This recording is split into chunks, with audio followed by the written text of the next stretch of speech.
Good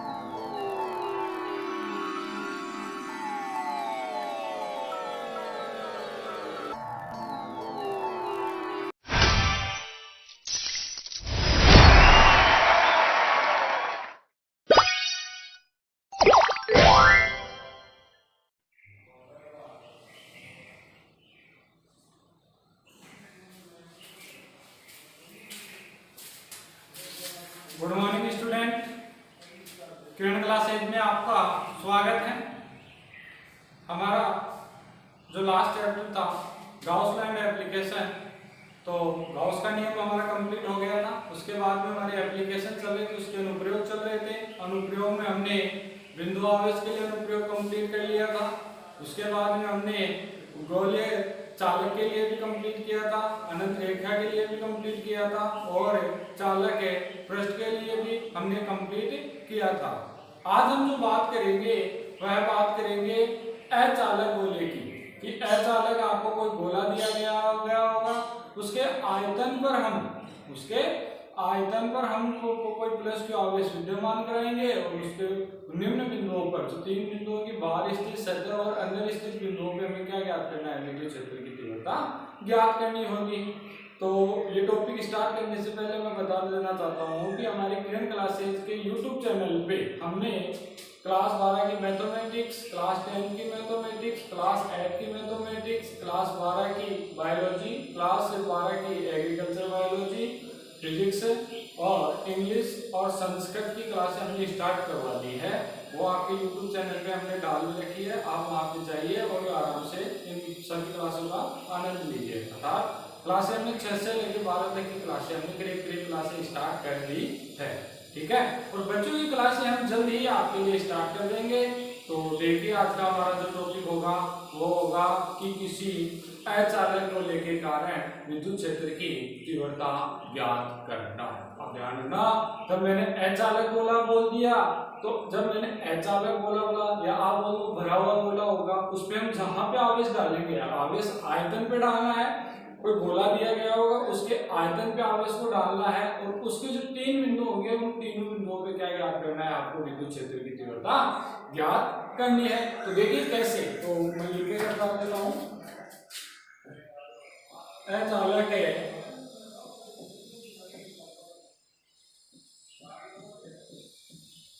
गोले के कारण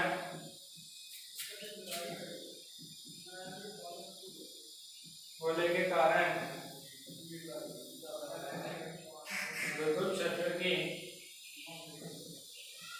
तीव्रता। हमारा जो टॉपिक होगा वो होगा अचालक गोले। मतलब कोई आपको कोई गोला दिया गया होगा, मान लेता हूं या आपको कोई गोला दिया गया है, इसकी त्रिज्या होगी कैपिटल आर। इसकी त्रिज्या क्या होगी, कैपिटल आर। अब ये गोला कौन सा है, अचालक, अर्थात जो इसके ऊपर जो आवेश विद्यमान कराएंगे वो आवेश इसके आयतन पे विद्यमान होगा, अर्थात आवेश कहां पर होगा, इसके अंदर होगा, ठीक है। अब इस गोले के कारण आपको क्या ज्ञात करना है, विद्युत क्षेत्र की तीव्रता ज्ञात करनी है। तो आप देख सकते हो कोई गोला दिया गया है, वैसे पहले करवा दिया है। चालक गोले के लिए 3 बिंदु थी, सिमिलरली इसी प्रकार अचालक गोले के लिए भी कितनी बिंदु होगी, 3 बिंदु। तो 3 बिंदु कौन कौन से हो सकती है, या तो होगी बाहर स्थित बिंदु, मान लेता हूं कोई P1 बिंदु पे, इसकी दूरी मान लेंगे हम स्मॉल r, ठीक है। उसके बाद में मान लेते हैं सतह के ऊपर, मान लेता हूं कोई P2, इसकी त्रिज्या कितनी होगी, कैपिटल R। और तीसरी कोई बिंदु मान लेता हूं अंदर की तरफ P3, इसकी त्रिज्या भी मैं कितनी मानूंगा, स्मॉल r। आपको करना क्या है, विद्युत क्षेत्र की तीव्रता अर्थात E ज्ञात करना है। तो E को ज्ञात करने के लिए आपको कौन कौन से बिंदुओं पे ज्ञात करना है, P1 पे ज्ञात करना है, P2 पे ज्ञात करना है और P3 पे ज्ञात करना है। बस आपको ध्यान क्या रखना है, यहाँ पे अचालक गोला दिया गया होगा और अचालक जब गोला दिया जाता है उस पे हम आवेश विद्यमान करवाते हैं, तो वह आवेश उसके आयतन पे विद्यमान होता है। जबकि अगर यहाँ पे चालक गोला दिया जाता आपको, तो उसमें जब आवेश विद्यमान करवाते तो उसकी सतह पे विद्यमान होता है, ठीक है। अर्थात कहने का मतलब ये है कि चालक गोला होगा तो वो मान लेना अंदर से खोखला गोला होगा, और आपको अचालक गोला दे तो मान लेना उसका भरा हुआ गोला होगा, अर्थात उसके आयतन को अपन क्या करेंगे, आवेश विद्यमान करेंगे। तो फर्स्ट केस देखते हैं कि बाहर स्थित बिंदु के लिए। तो देखिए केस फर्स्ट है आपके बाहर स्थित है बिंदु पर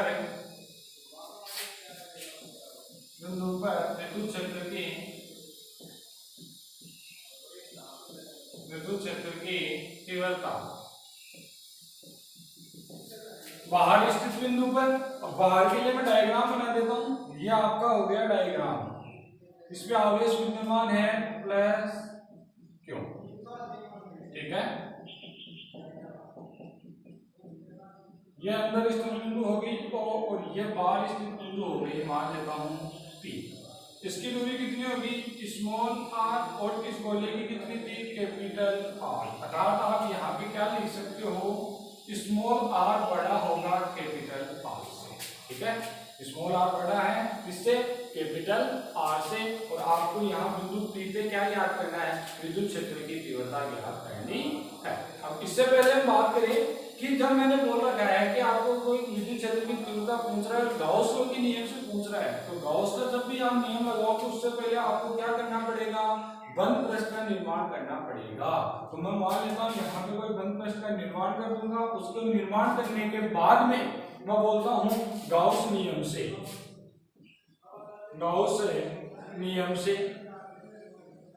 गाउस नियम क्या था, गाउस नियम का फाई बराबर है summation Q upon epsilon not, ठीक है।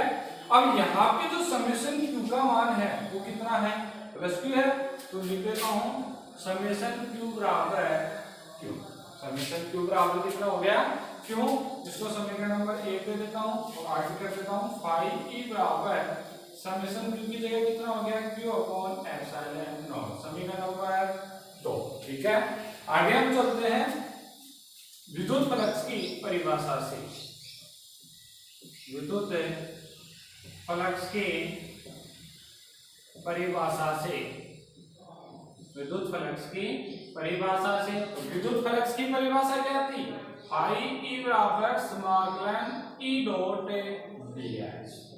अब यहाँ पे आपको E और ds का पता होना चाहिए। तो देखिए मैंने विद्युत फ्लक्स की जो विद्युत फ्लक्स की परिभाषा लगवाई थी उसमें साफ साफ बता रखा था कि जो विद्युत क्षेत्र की तीव्रता E होती है वो हमेशा पृष्ठ की क्या होती है, लंबवत होती है, अर्थात इसकी दिशा ये हो गई तो ds की भी यही रहेगी। तो समझ में आएगा, और दोनों एक ही तरफ है तो थीटा का एंगल कितना होगा, 0 डिग्री, और डॉट के साथ क्या आता है, cos, तो जब cos आएगा तो फाई E बराबर समाकलन E ds cos 0 डिग्री, और cos 0 का मान कितना होता है, 1, तो cos 0 का मान 1 हो गया, तो फाई E बराबर समाकलन E ds, E को बाहर ले लेता हूं तो अंदर क्या बच गया, मान ली ds, और गोला दिया गया है और गोले के लिए ds का मान कितना था, 4 पाई r स्क्वायर। यहाँ पे r कौन सा होगा, स्मॉल r, तो पाई E बराबर E into 4 pi r square. समीकरण नंबर दे देता हूँ इसको 3। ये कौन सा समीकरण हो गया आपका, समीकरण नंबर 3। अब आपको क्या करना है, समीकरण 2 और 3 की तुलना कराने पर, तो लिख देता हूँ यहाँ पे समीकरण 2 और 3 की तुलना कराने पर। तो समीकरण 2 और 3 की तुलना करवाएंगे तो फाई इससे फाई क्या हो जाएगा, कैंसिल आउट हो जाएगा, तो बचेगा Q upon epsilon not E into 4 pi r square. पूछ क्या रहा है आपको, विद्युत क्षेत्र की तीव्रता अर्थात E, ये आ गया E, तो E बराबर जो मान आएगा वो मान क्या आएगा, Q upon 4 pi epsilon not r square. ये आपका फर्स्ट केस हो गया, अर्थात आप फर्स्ट केस किसके लिए था, ये बाहर स्थित बिंदु पर, तो यहाँ पे ई आउट कर देता हूँ, ये हो गया बाहर, और मैं लिख सकता हूँ इसको कि ई जो आउट होगा बाहर स्थित बिंदु पर जो विद्युत क्षेत्र की तीव्रता होगी वो आर स्क्वायर में क्या होगी, व्यक्त समानुपाती होगी। ये आपका फर्स्ट केस कंप्लीट होता है कि बाहर स्थित बिंदु पे आपको क्या याद करवा रहा था, विद्युत क्षेत्र की तीव्रता। तो आपने क्या किया, कोई गोला दिया गया, कोई बिंदु P माना, इसके ऊपर आपको किसका निर्माण करना था, गाउसियन पृष्ठ का उपयोग करना था, क्योंकि गाउस का नियम ओनली लागू कहाँ पे होता है, घन पृष्ठ पे लागू होता है। यह आपने कंप्लीट किया। फिर आपको पता है कि ई जो विद्युत क्षेत्र की दिशा होती है, हमेशा हमने विद्युत फ्लक्स के नियम से पढ़ा है क्या कि वो हमेशा पृष्ठ के क्या होती है, लंबवत होती है। ये दोनों लंबवत होगी, अर्थात दोनों के अंदर थीटा का एंगल कितना होगा, 0 डिग्री होगा। तो मैं यहाँ लिख देता हूँ, यहाँ पे 0 क्यों होगा, क्योंकि ई और ds दोनों एक दूसरे की क्या होती है, समांतर, इसलिए थीटा का एंगल कितना होगा, 0 डिग्री, और cos 0 का मान कितना होता है, a। ठीक है, उसके बाद में हमने क्या किया, ds, अब गोले की बात कर रहे हैं, गोले के लिए जो ds का मान होता है वो कितना आता है, 4 पाई r स्क्वायर। यहाँ पे स्मॉल r क्यों लिया, क्योंकि इसकी दूरी कितनी है, स्मॉल r। समीकरण नंबर 3 आया, समीकरण 3 और 2 की तुलना करवाने पे आपको पाई से पाई कैंसिल आउट हो गया, बच गया क्या, q अपॉन एप्सिलॉन नॉट बराबर की इंटू 4 पाई r स्क्वायर। तो आपने क्या किया, बाहर स्थित बिंदु के लिए तो e आउट आउटपुट हो गया, मतलब बाहर क्या हो गया, तो e आउट बराबर q upon 4 pi epsilon not r square. इसको मैं क्या लिख सकता हूँ कि जो विद्युत क्षेत्र की तीव्रता होगी बाहर स्थित बिंदु पर, जो विद्युत क्षेत्र की तीव्रता थी वो स्मॉल r की क्या है, व्युत्क्रमानुपाती है। यह आपका फर्स्ट केस कंप्लीट होता है। आप इसको नोट कीजिए। उसके बाद में हम सेकंड केस की बात करेंगे, और उसी के बाद में अपन इसके थर्ड केस की बात करेंगे, जो आपके बोर्ड की एग्जाम की दृष्टि से बहुत ज्यादा इंपॉर्टेंट है। तो आप नोट कीजिए।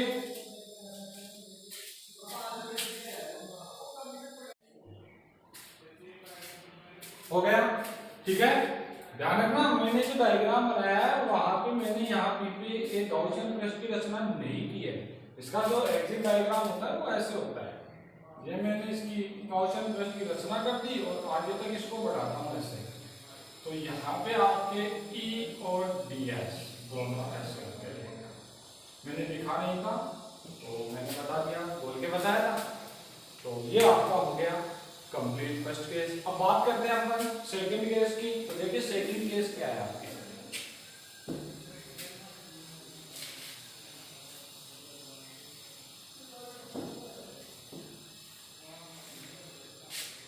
आपके सेकंड केस होगा केस 2, सतह पर स्थित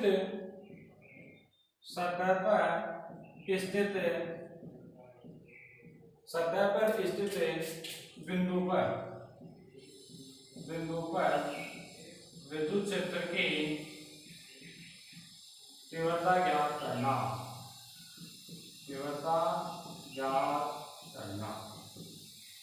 कौन से बिंदु की बात कर रहे हैं, सतह, सरफेस की बात कर रहे हैं। तो डायग्राम बना देता हूं। यह आपका हो गया डायग्राम, इसके अंदर प्लस क्यू ऑफिस, ठीक है, आयतन के ऊपर हो गया। अब देखिए ये इसका कैपिटल आर, अर्थात इसके लिए जो सरफेस हो गई वो कौन सी बिंदु हो गई, ये बिंदु हो गई, ठीक है। और जिसकी त्रिज्या कितनी है, कैपिटल आर। बाहर जो स्थित बिंदु थी उसके लिए त्रिज्या कितनी थी, स्मॉल आर। ओनली फर्क किसका आया है, त्रिज्या का। आयतन तो अंदर ही था, उसके लिए भी अंदर ही था, इसके लिए भी क्या है, आवेश तो क्या है, अंदर ही है। तो जब दोनों के लिए अंदर ही है तो मैं बोल सकता हूँ केस फर्स्ट के आधार पे बोल सकते हो आप कि ई जो सरफेस सतह के लिए आएगा वो आएगा q upon 4 pi epsilon not. Only किसका फर्क आएगा, r का, कैपिटल R स्क्वायर। ये किसके लिए आया, इस सरफेस सतह के लिए आया। ओनली फर्क क्या है, बाहर स्थित बिंदु पे और सतह पर स्थित बिंदु के लिए जो फर्क आता है वो ओनली त्रिज्या का फर्क होता है। क्यों होता है, देखिए ये आपको कोई गोला दिया गया था, इस गोले के आयतन पे हमने आवेश इक्वल प्लस की आवेश विद्यमान करवाया। अब इस गोले के कारण 3 बिंदुओं का निर्माण हो रहा था, एक बाहर स्थित बिंदु थी, एक सतह पर थी, एक अंदर थी। अब बाहर स्थित बिंदु थी उस पे अपने गोलाकार गॉसियन पृष्ठ की रचना की, तो इसके अंदर जो आवेश होगा वो संपूर्ण उसके अंदर भी विद्यमान होगा, तो ओनली उसके लिए स्मॉल r हो गया। अब ये सतह पे आ गया, दोनों के लिए आवेश तो समान ही है, तो दोनों के लिए समान आवेश और ओनली त्रिज्या क्या थी, अलग अलग थी, तो कहानी तो एक ही हो गई। तो हमने ओनली किसको चेंज किया है, त्रिज्या को चेंज किया है। बाहर स्थित बिंदु के लिए हमने क्या किया, स्मॉल आर, और अंदर स्थित बिंदु या सरफेस के लिए जो किया वो कितना किया, कैपिटल आर। तो ये आपका सेकंड केस डायरेक्ट ही होता है कि सतह पर स्थित बिंदु के लिए विद्युत क्षेत्र की तीव्रता कितनी होगी, ई सरफेस बराबर q upon 4 pi epsilon not r square. और आपको इसको क्या लिख सकते हो, डायरेक्ट लिख सकते हो कि कैपिटल आर और स्मॉल आर यहाँ पे दोनों क्या होंगे, बराबर होंगे। ये आपका सेकंड केस कंप्लीट होता है। अब हम चलते हैं थर्ड केस पे। जो थर्ड केस आपकी बोर्ड एग्जाम की दृष्टि से बहुत ज्यादा इंपॉर्टेंट है, अच्छा है और अलग भी है। जीरो नहीं होगा इस बार क्योंकि आयतन पे है आवेश, वही अचालक बोला, और आयतन पे आवेश दिया, अचालक वस्तु दी गई और उसमें अपन आवेश जहां देते हैं वो आवेश वहीं पे विद्यमान होता है। ऐसा नहीं है कि हमने इसके आयतन पे आवेश देके और इसकी सतह पे आ जाएगा, इसमें नहीं आएगा, इसके लिए केस अलग होगा। तो देखिए वो केस क्या होता है। तो बात करते हैं तीसरे केस की, इंपॉर्टेंट है, बोर्ड की दृष्टि से बहुत ज्यादा इंपॉर्टेंट है, तो अच्छे से कवर करो इसको। और कोई कमी हो तो कमेंट्स में बताइए, उसमें आपके लिए सुधार करेंगे। नहीं समझ में आए तो कमेंट करें, आपके लिए फिर से बनाएंगे। जो भी है आप ही के लिए कर रहे हैं। अगर आपको अच्छा लगे तो अच्छी बात है, आपको अच्छा नहीं लगा और समझ में नहीं आ रहा हो तो मेरा तरीका बताएंगे, तो आप कमेंट्स में जरूर बताइए बातें, ठीक है। शेयर भी कीजिए, लाइक भी कीजिए और चैनल को सब्सक्राइब भी कीजिए, ठीक है। तो केस थर्ड हो गया अपना, अंदर स्थित बिंदु पर, अंदर स्थित बिंदु पर विद्युत क्षेत्र की तीव्रता। अब किसकी बात कर रहे हैं, अंदर स्थित बिंदु के लिए। तो मेरे को पहले जो गोला दिया गया था उसकी रचना कर देता हूं। ये गोला था, इसकी त्रिज्या कितनी थी, कैपिटल आर, इस पे क्या था, आवेश विद्यमान, ठीक है। अब क्या बोल रहा है, अंदर स्थित बिंदु के लिए। तो अंदर स्थित बिंदु के लिए यहाँ पे मैं कोई बिंदु मान लेता हूँ, ये बिंदु P होगी, अंदर होगी, इसकी त्रिज्या को मैं मान लेता हूँ कोई स्मॉल r। तो आपको इस बिंदु P पे क्या ज्ञात करना है, विद्युत क्षेत्र की तीव्रता ज्ञात करनी है। ये लो, इसके लिए मैंने क्या निर्माण कर दिया है, गॉसियन पृष्ठ की रचना कर दी, ठीक है। अब इसको आप कैसे डिनोट कर सकते हैं, यहाँ पे देखो स्मॉल r छोटा है किसकी तुलना में, कैपिटल R की तुलना में। तो आप इसको कैसे लिखोगे, कैपिटल R बड़ा होगा स्मॉल r से। ध्यान रखना ये उल्टा हो गया है, फर्स्ट केस वाला नहीं है। फर्स्ट केस में तो स्मॉल r बड़ा था और इसमें स्मॉल r क्या है, छोटा है, ठीक है। दूसरी बात, ये इसके आयतन पे हमने आवेश दिया था, तो ये बड़े वाले गोले के लिए जो आवेश था वो तो कितना था, q आवेश था।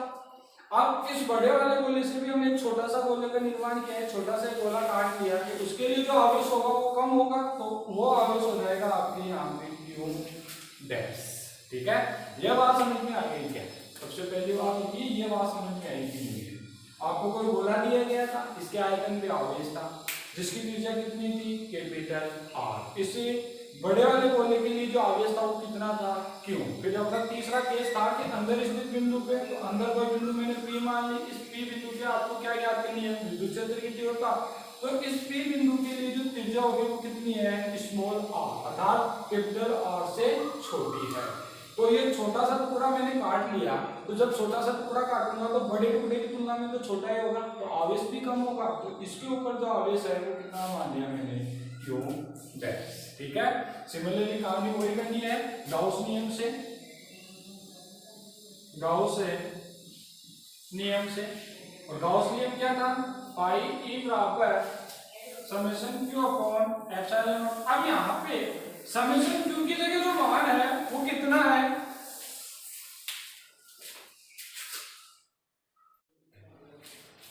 ठीक है। यहाँ पे गॉस नियम से फाई बराबर कितना होगा, summation q upon epsilon not. अब उसके बाद में यहाँ पे जो समेशन q का मान होगा वो छोटे गोले के लिए बात करिए, छोटे गोले पे जो आवेश था वो कितना था, q डैश। तो यहाँ पे समेशन q का मान कितना होगा, q डैश। तो मैं यहाँ पे बोल सकता हूँ कि फाई ई बराबर कितना हो गया, q dash upon epsilon not. समीकरण नंबर 1 हो गया। अब उसके बाद में हम बात करते हैं विद्युत फ्लक्स की परिभाषा से। विद्युत फ्लक्स की परिभाषा से, और विद्युत फ्लक्स की परिभाषा क्या थी? फाई ई बराबर समाकलन ई डॉट ds। सही है। अब यहाँ पे भी वही हो गया, ई क्या है? पृष्ठ के लंबवत होगी और ds भी क्या होगा? ई के समांतर होगा, और थीटा का एंगल इन दोनों के मध्य कितनी डिग्री का होगा? 0 डिग्री का होगा। ये मैंने पहले करवा दिया है, तो मैं डायरेक्टली लिख देता हूँ। यहाँ पे ई और ds एक दूसरे के समांतर होंगे, जहाँ पे थीटा का मान 0 डिग्री होगा, और जब cos 0 का मान कितना होता है? 1। तो इसको हल करते हैं, तो फाई ई बराबर समाकलन ई ds cos 0 डिग्री, और cos 0 डिग्री का मान 1 होता है, तो फाई ई बराबर समाकलन ई ds। अब ई को बाहर ले लेता हूं, तो फाई ई बराबर, जब मैंने ई को बाहर ले लिया, अंदर क्या बच गया? ds। वो एक गोला है, और गोले के लिए जो ds का मान होगा वो कितना होगा? 4 pi small r square. Small r ही आएगा, क्योंकि स्मॉल r ही है इसकी त्रिज्या। तो कितना हो जाएगा? e बराबर कितना आ गया? या फाई e बराबर आ गया आपके, यही आ गया। तो मैं इसको समीकरण नंबर 2 दे देता हूँ। ये हो गया समीकरण नंबर 2। अब आपको क्या करना है? वही समीकरण 1 और 2 की तुलना करवानी है। तो मैं लिख देता हूँ समीकरण 1 है 2 की तुलना कराने पर,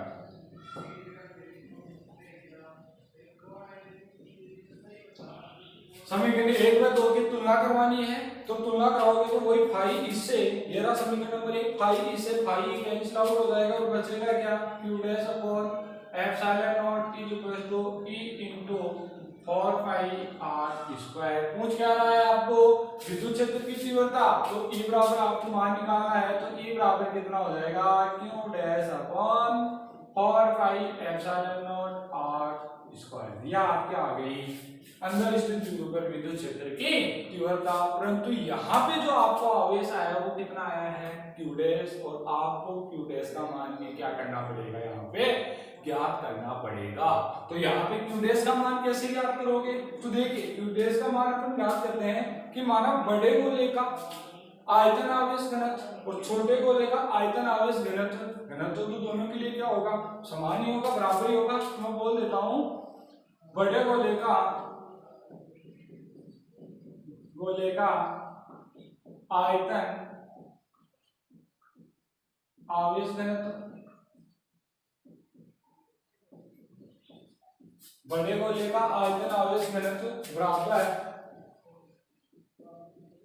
छोटे गोले का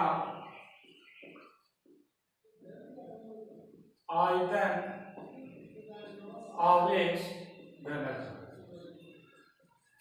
बड़े गोले का आयतन आवेश घनत्व, छोटे गोले का आयतन आवेश घनत्व दोनों क्या होंगे? बराबर होंगे। तो यहाँ पे घनत्व की बात कर रहा है, तो घनत्व कितना हो जाएगा? बड़े गोले के लिए आवेश कितना था? क्यू अपॉन आयतन कितना होगा? 4/3 पाई कैपिटल R क्यूब। यहाँ पे कैपिटल R क्यूब क्या आएगा? क्योंकि बड़े गोले की बात करें, बड़े गोले का आयतन कितना होता है? 4/3 पाई R क्यूब।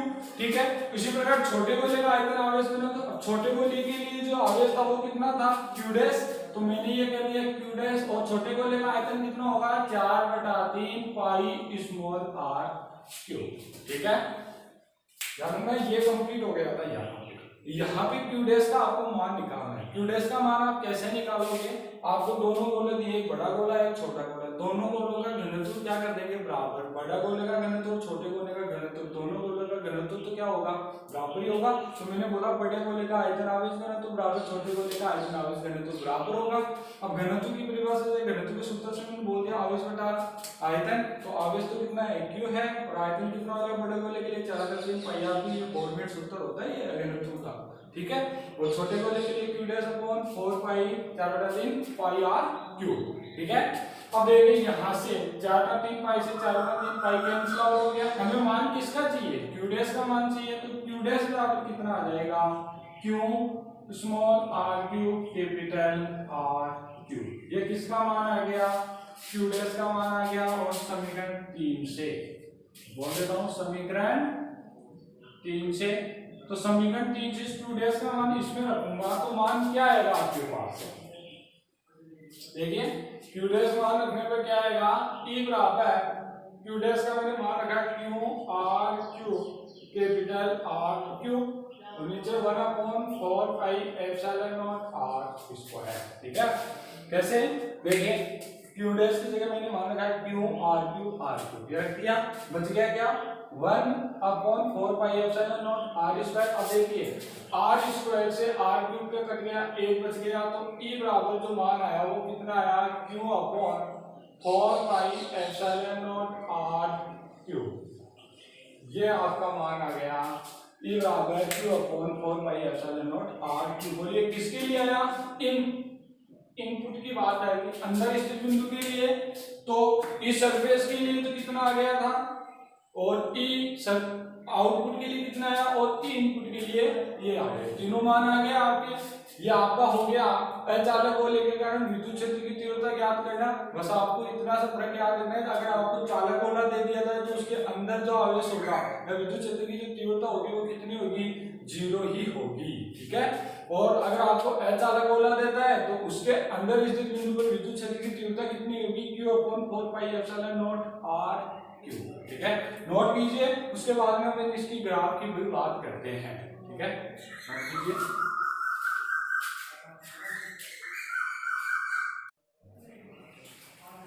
हो गया, यहाँ पे r भी आएगा, एक r तो बच ही रहा था, तो e इन बराबर q/4 pi epsilon not r cube. Note कर लीजिए फटाफट, फिर आगे चलते हैं।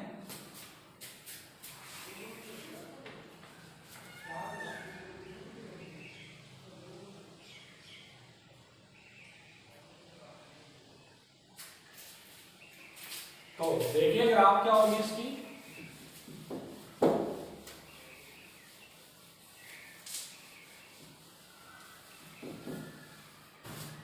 ग्राफ की बात करें तो ये आपकी ग्राफ कैसे होगी, अनुमान लगाइए कि आपकी ग्राफ कैसे होगी। अनुमान लगाइए कि ग्राफ क्या होगी। तो पहली चीज ग्राफ किसके मध्य होगी, ई और स्मॉल r के मध्य होगी, तो ये लो e और r के मध्य। ठीक है, इसको बिंदु O मान लेता हूं। अब देखिए 3 केस आए अपने पास। पहला केस था आउटपुट के लिए, तो आउटपुट के लिए जो केस आया था उसमें स्मॉल r बड़ा था कैपिटल R से। दूसरा जो केस आया सरफेस के लिए, उसमें r और r दोनों क्या थे, बराबर थे। और तीसरा केस कौन सा आया, जिसमें स्मॉल r छोटा था कैपिटल R से।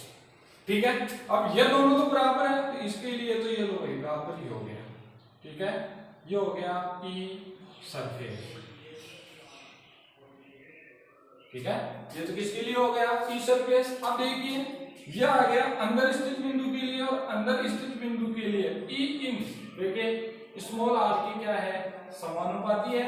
और जब समानुपाती होता है तो E का r का मान 1 होगा तो E का मान भी बढ़ेगा, मतलब एक दूसरे के मान क्या होंगे, बढ़ेंगे, एक दूसरे के समानुपाती है। तो जब एक दूसरे के मान बढ़ेंगे तो ये इसके हो गया, ये E इन का मान हो गया। ठीक है, अब बच गया कौन सा, बाहर स्थित बिंदु के लिए। और बाहर स्थित बिंदु के लिए जो ई आउटपुट के लिए आया था वो क्या आया था, स्मॉल r स्क्वायर के व्युत्क्रमानुपाती। मतलब एक का मान बढ़ेगा, दूसरे का घटेगा, दूसरे का बढ़ेगा, इसका घटेगा। अर्थात अगर r का मान कम करते हो तो e का मान बढ़ेगा, अगर आप e का मान कम करते हो तो r का मान बढ़ेगा, मतलब एक दूसरे के व्युत्क्रमानुपाती। तो ये हो गया इसकी ग्राफ, अर्थात ई आउट है 1/r स्क्वायर के लिए, ये हो गई r के लिए, ये इसकी क्या हो गई, ग्राफ हो गई है। ठीक है, ये आपका चैप्टर कंप्लीट होता है, अच्छे से करवा दिया है। फिर भी आपको कोई कमी लगे तो आप कमेंट्स बॉक्स में जरूर बताइए, जिससे आपके लिए हम और अच्छे सुधार कर सकें। और हमारे YouTube चैनल को अभी तक आपने सब्सक्राइब नहीं किया है तो कृपया उसको सब्सक्राइब करें, लाइक करें, शेयर करें। ठीक है, तो मिलते हैं अगली क्लास में।